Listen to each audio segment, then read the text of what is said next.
Hello everyone, welcome back to your channel logical talk. आज हम पढ़ेंगे एक बहुत ही इंटरेस्टिंग केस जिसका नाम है इंदिरा नेहरू गांधी वर्सेस राजनारायण। आइए देखते हैं इस केस के facts. Rajnarayan was the political contender against Indira Gandhi for Raebareli constituency in 1971 Lok Sabha general election. 1971 में राजनारायण ने बरेली से इंदिरा गांधी के अगेंस्ट इलेक्शन में भाग लिया। Mrs. Gandhi won the election and Congress won the House with sweeping majority.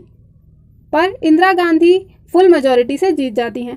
However, after the result of the polls, Rajnarayan filed a petition before High Court of Allahabad contending that Indira Gandhi has performed election malpractices. Rajnarayan Allahabad high court में petition file करते हैं कि इंदिरा गांधी ने election माल practices करके जीता है, कुछ गलत तरीकों का प्रयोग करके, गवर्नमेंट मशीनरी का मिसयूज करके उन्होंने ये इलेक्शन जीता है। आइए देखते हैं हाई कोर्ट का judgment. On 12 June 1975 the high court of Allahabad found Indira Gandhi guilty of misusing government machinery under section 123 clause 7 representation of people's act 1951। Allahabad high court Indira Gandhi को गिल्टी मानता है और ये जजमेंट देता है कि इंदिरा गांधी प्रधानमंत्री के पद पर बनी नहीं रह सकती हैं और अगले 6 साल तक वह इलेक्शन में भाग भी नहीं ले सकती हैं। Aggrieved by this decision, Indira Gandhi went to appeal in Supreme Court. Supreme Court, being in vacation, granted a conditional stay on execution on 24th June 1975. Indira Gandhi ने इस जजमेंट के खिलाफ सुप्रीम कोर्ट में अपील फाइल की, पर supreme court vacation पर था तो उन्होंने इस पर कंडीशनल स्टे लगा दी। ये स्टे 24 जून 1975 को लगाई गई थी। Thereafter, emergency was declared by the then President Fakhruddin Ali Ahmad citing internal disturbance. इसके बिल्कुल नेक्स्ट डे 25 जून को राष्ट्रपति श्री फखरुद्दीन अली अहमद जी ने इंदिरा गांधी के कहने पर इमरजेंसी लगा दी।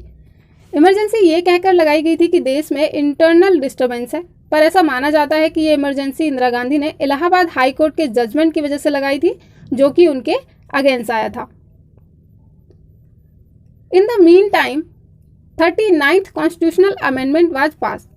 It inserted article 329A which altogether barred the jurisdiction of Supreme Court from entertaining the matter. This amendment made the elections of President, Prime Minister, Vice President and the Speaker of Lok Sabha unjustifiable in the courts of law. इसी दौरान बहुत जल्दी में 39th constitutional amendment पास किया गया। इसमें यह कहा गया कि president, vice president, prime minister और लोकसभा स्पीकर के इलेक्शन को किसी भी कोर्ट में चैलेंज नहीं किया जा सकता और इसे रिट्रोस्पेक्टिवली लागू कर दिया गया। मतलब अब सुप्रीम कोर्ट इंदिरा गांधी के मैटर को एंटरटेन नहीं कर सकता। Therefore, this 39th amendment was challenge in the supreme court. इसीलिए इस अमेंडमेंट को सुप्रीम कोर्ट में चैलेंज किया गया। अब आइए देखते हैं कि सुप्रीम कोर्ट ने इसमें क्या कहा। Supreme court applied the decision of Kesavananda Bharati case and declare the impugn clause 4 of article 329A unconstitutional. Supreme court ने केशवानंद भारती केस में दिए बेसिक स्ट्रक्चर के रूल को अप्लाई किया और इस अमेंडमेंट को असंवैधानिक, अनकॉन्स्टिट्यूशनल ठहराया। जस्टिस मैथ्यू ने क्या कहा? The sad clause destroyed essential democratic feature of the constitution. Free and fair election is a part of basic structure and this clause is violative of basic structure of the constitution. उन्होंने कहा कि हमारा देश लोकतांत्रिक है और लोकतंत्र, democracy तभी बनी रह सकती है जब स्वतंत्र और निष्पक्ष चुनाव होंगे, फ्री एंड फेयर इलेक्शंस होंगे। लेकिन ये अमेंडमेंट बेसिक स्ट्रक्चर का जो पार्ट है, फ्री एंड फेयर इलेक्शन, उसको वायलेट करता है, इसलिए ये अनकॉन्स्टिट्यूशनल है। Justice Chandrachud found the said amendment violative of the principle of separation of powers as it intently transferred a pure judicial function into the hands of legislature. Also, it is violative of Article 14 as it creates an unequal position for specific members against other.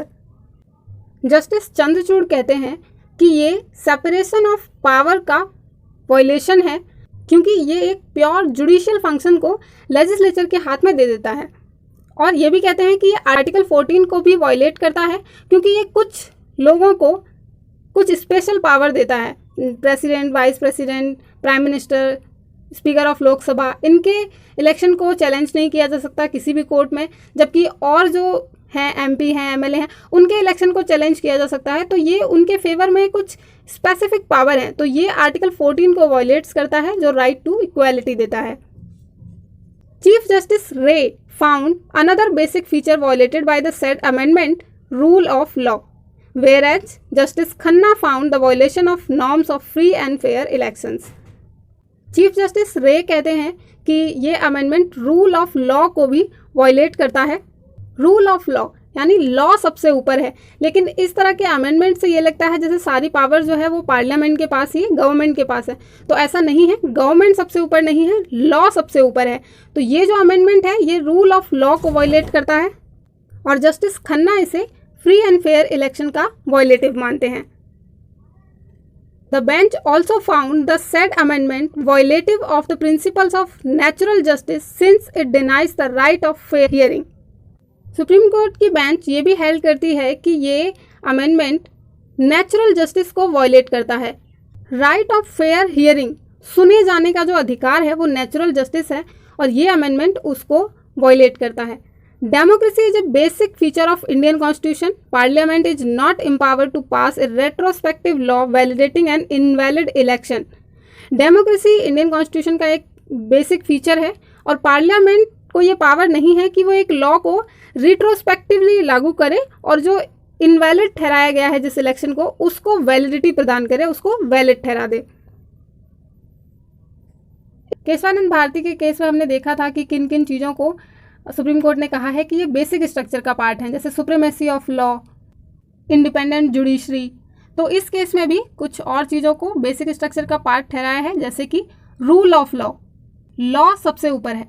Democracy that implies free and fair elections, democracy है हमारे देश में और democracy तभी बनी रहेगी जब free and fair elections होंगे। जुडिशियल रिव्यू, जुडिशरी के पास जुडिशियल रिव्यू करने की पावर है और उसको छीना नहीं जा सकता। Jurisdiction of supreme court under article 32, article 32 के अंदर जो सुप्रीम कोर्ट की पावर है, जो जुरिस्डिक्शन है, उसको छीना नहीं जा सकता। तो ये सुप्रीम कोर्ट ने कुछ बेसिक स्ट्रक्चर्स के पार्ट बताए हैं, इनको चेंज नहीं किया जा सकता, अमेंड नहीं किया जा सकता, क्योंकि पार्लियामेंट के पास कितनी भी वाइड पावर्स हो कॉन्स्टिट्यूशन को अमेंड करने की, बेसिक स्ट्रक्चर को अमेंड करने की पावर पास नहीं है। केशवानंद भारती के केस में जो बेसिक स्ट्रक्चर का रूल दिया गया था उसको पहली बार इसी केस में अप्लाई किया गया और 39th कॉन्स्टिट्यूशनल अमेंडमेंट को अनकॉन्स्टिट्यूशनल ठहराया गया। 39th कॉन्स्टिट्यूशनल अमेंडमेंट तो अनकॉन्स्टिट्यूशनल हो गया, लेकिन सुप्रीम कोर्ट ने इंदिरा गांधी के इलेक्शन को वैलिड करार दिया। उन्होंने इलाहाबाद हाई कोर्ट के जजमेंट को सेट असाइड कर दिया और ये कहा कि इंदिरा गांधी का जो इलेक्शन था वो वैलिड है। Thanks for watching. If you have any suggestions, please let me know in the comment section. Thank you. Bye bye.